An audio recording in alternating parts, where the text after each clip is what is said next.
Yes, sir. All right. Well, people's. Your boy kind of tired. Had kid's birthday today, but the rear end is back up under them now. On both sides, got it all in. Took a little minute. It's a dry shop.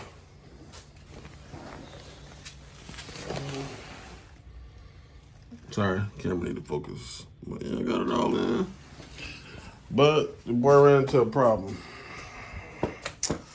The problem is these new school cars have front subframe and a back subframe, which is ran through by 4 large, extra large bolts. This is the problem. There's a body mount in the car that's covered up by sheet metal. You can't see it, it's a body mount. And they welded a nut to the body. That way it tightens down. The welds has broke on 2 of them. And so the only way to fix it is try to cut the sheet metal off and weld the nut back on.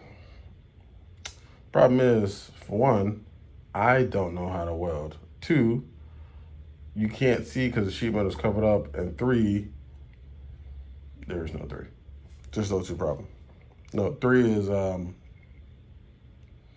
I have nothing to puncture the hole with so I can tell exactly where it's at. Well, 3 is kind of solved. I found a little piece of punch set, and hopefully that works. But I'm gonna show y'all what I'm talking about. If y'all can see, where is it? Come on, step back like a bitch.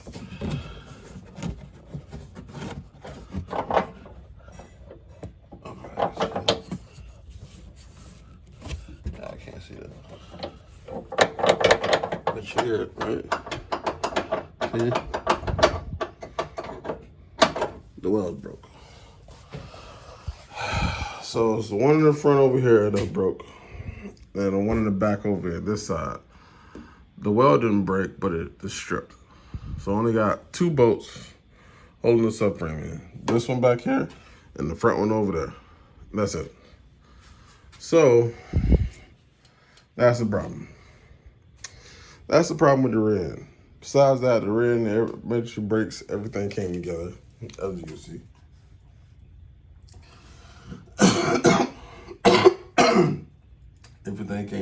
Everything came together. I got a spring in there. Got the rear end choke, drive shafts, not drive shaft, the axles. Can't talk right now. Emergency brake, sway bar, all that good stuff. All right. For the next big thing, I brought everything from home because I'm bringing the engine over here either this weekend or next weekend. Haven't made up my mind yet. But here's all the engine stuff. The headers, the fuel injectors. I got the heads. And man, torque converter, starter, alternator, flywheel, all that good stuff. And I brought the rest of the other stuff over there. Flywheel, head gaskets, motor mounts, you know, everything. I did everything bagged up. See?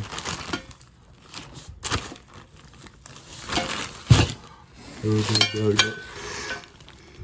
Yeah, put all this stuff back on, and I'm still selling these. They haven't sold yet. So, but yeah, man, that's where I'm at right now. So I'm bringing the engine over. So this is, I don't know. I thought about just bringing the engine over and putting the engine all together, putting it in with a drive shaft, and then worry about the bolts after I put it in. But I don't know if it's going. I don't know. I don't know if it's gonna mess up anything or tighten it down well. The bolts won't go in. So I think I might try to do the bolt set first. I mean, try to fix the bolts. There's only 2 of them. If I could just cut, so y'all, if I could just cut, which I think is like right here somewhere. I think it's like right here. If I could just like cut this and stick my hand down in there. I won't weld it. I just cut it and like bend it back, and then clean out whatever I got to clean out. Find a nut that'll fit it. Get a bunch of washers on there, nut, and I tighten it down. Put some lock nut on it. Tighten it down from up here, or tighten it down from down there, while I have a ratchet up here, and then that'll be it. That will hold. And I do the same thing for the backside, but the backside is different. This is the big dog. See the backside? You don't know where it's at. See? That's why I need a punch to go through, punch a hole so I can cut it. Bend it out of place, stick my hand on there. Same thing when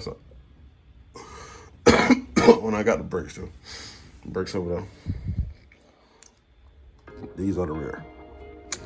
So once I fix the hole punch, I am going to, this is what I think I'm going to.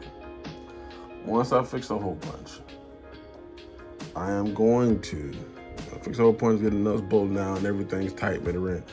I'm going to put the drive shaft in. And I think I'm gonna put all this back stuff back in. So the only thing that's left back here to do is all this, which is the trunk, the wiper, and this. So I got this working because the 300 has this. Don't have this working yet because 300 is different, and the 300 don't have this, the wiper. So I think I'm gonna run a separate relay all the way up to the front. I'm gonna run this different. I'm gonna make my own switch, and I'm gonna have to go all the way to the front. And then this one, I'm gonna wait till I'm gonna wait until I get the battery in and everything working, because 300 has these, and I think the 300 ones was yeah, and I got the center thing. I forgot what it's called. I'll put it on the screen.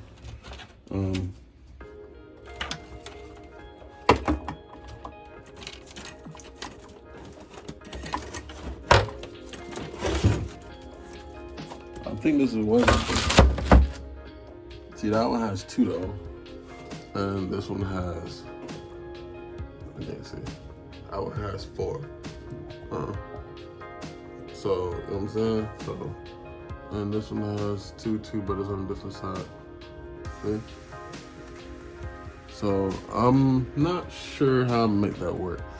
But I know this, I'm running this separate, because obviously a lot of Hellcats and Hellcats Max switch up, they don't even worry about that. They just don't even do it. I ain't gonna do it like that.